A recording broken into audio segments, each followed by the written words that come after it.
Здравствуйте, мои уважаемые зрители! На дворе у нас 10 марта, и сегодня в своем первом материале я хочу поговорить не о самих событиях, которые происходят на украинских фронтах, а о том, что происходит вокруг. Я уже неоднократно говорил, что события в информационной войне, вообще морально-психологической войне, которая сегодня идет по всем направлениям, они не менее важны, чем то, что происходит на фронтах. Потому что почему-то среди верхушки украинского руководства, которое эту самую мысль забрасывает в голову своих украинских пока еще подданных. Так вот, у них есть такая мысль, что вот буквально завтра, буквально там в марте-апреле в России произойдут события, которые приведут к свержению руководства страны, и таким образом война будет выиграна. Но знаете, я сейчас нахожусь в Севастополе, вижу, что происходит вокруг, также общаюсь с ребятами, которые живут в других городах России. Ну, это одна из очередных сказок, одна из очередных хотелок и один из самых главных обманов, который сегодня пытаются скормить украинцам. То, что я вижу в России, это небывалый патриотический подъем, потому что здесь воспринимают события на Украине как по сути вторую какую-то отечественную войну, вернее третью.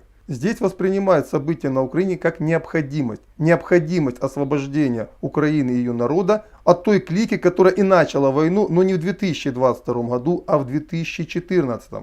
Ведь война-то по большому счету на территории Украины ведется с 2014 года. Но население Украины предпочитало этого не замечать.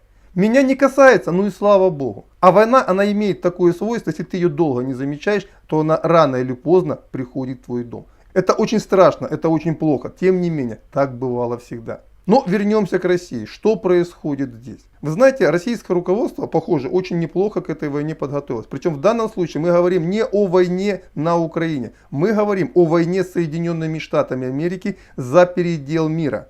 На самом деле, повторял и буду повторять. То, что происходит на Украине, это локальный эпизод. Этот эпизод будет рано или поздно окончен, страница будет перевернута и события пойдут дальше. А события главные, они еще впереди. Большое противостояние с Западом предполагает, что будет мощнейший экономический кризис. Именно к этому мощнейшему экономическому кризису, очень похоже, Россия готовилась на протяжении всего этого времени. Причем даже ранее 2014 года. Просто с 2014 года эта подготовка пошла во всех направлениях и стала приоритетной для руководства страны. И сегодня, например, западные эксперты с удивлением для себя и ужасом понимают, что Россия действительно готовилась ко всему, что произойдет. И именно по этой причине сегодня большинство населения России абсолютно не пугает ни рост курса доллара, ни все остальное. Да, они боятся, что они станут жить хуже, а они реально станут жить хуже, как и весь мир. Тем не менее, это абсолютно точно не приведет к тем последствиям, на которые рассчитывают и Украина, и Запад. А вот Запад, похоже, в своих оценках очень ошибся. Он сильно сделал большую ставку на то, что россияне, привыкнув жить хорошо и став жить хуже, начнут бороться с властью. Причем первые же их действия, это те же санкции, которые вводят против России, говорят, что они абсолютно не понимают не только русской ментальности,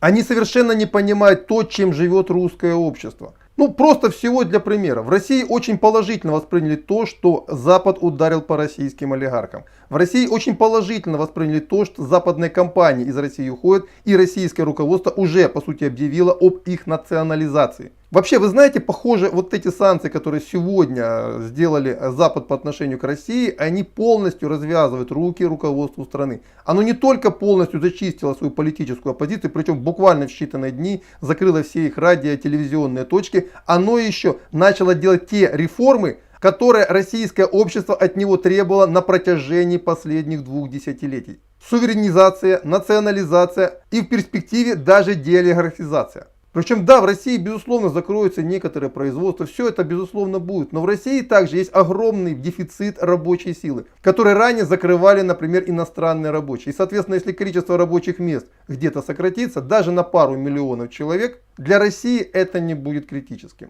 Тем более, что с учетом той борьбы, которая сегодня разворачивается, огромное количество рабочих мест, но в других отраслях будет появляться. Да, для людей, особенно вот те, которые привыкли там сидеть в офисах, это будет мощнейший излом. Потому что им придется перепрофилироваться, либо упасть на дно. Это касается, например, таких городов, как Москва, Питер, в меньшей степени других городов-миллионников. Но основной массе жителей России, по большому счету, по барабану, сколько стоит доллар и будет ли у них работа или нет. Конечно, она у них будет, и они это прекрасно понимают. И единственное, что на сегодняшний момент реально беспокоит многих россиян, чтобы те события, которые сегодня происходят на территории Украины, обошлись без больших потерь.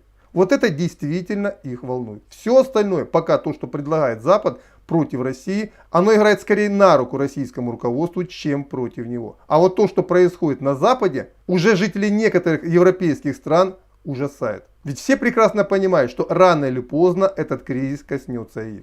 На самом деле критическая точка будет пройдена даже не в 2022 году. Скорее всего, мы увидим ее в 2023-2024. Именно от того, каким образом экономики и России, и Европы, и Соединенных Штатов Америки подготовились к этой борьбе, будет зависеть ее итог. И я хочу, чтобы жители не только Украины и России это понимали. То, что мы сегодня концентрируем внимание на Украине, это всего лишь эпизод. Поверьте, далеко не самый важный эпизод в той борьбе, которая началась. И результатом которого будет новый мир. Совершенно другой мир. И еще раз повторяю. Тот мир, к которому мы все привыкли, все, забудьте, его уже не будет. Да, в Украине он обрушился в один момент. В России эти иллюзии развеются уже в ближайшие недели, может быть месяцы. А остальной так называемый цивилизованный мир, это ужасная правда, начнет накрывать уже к концу текущего года. Хотя некоторые страны, например Прибалтику, все это уже накрыло. И руководство, например, той же Латвии с ужасом смотрит в свое будущее. И именно потому, что данное событие исключительно важно, я все больше и больше внимания буду уделять именно этому вопросу. Вот это то, что я хотел сказать в данном материале. Извините, что не так много конкретики, но будем считать, что это вводный материал. Вводный материал очень большой темы, о которой мы с вами очевидно будем говорить не только на протяжении 2022 года, но и далее. На этом пока все. Следующий материал, предполагаю, будет военная сводка. До свидания.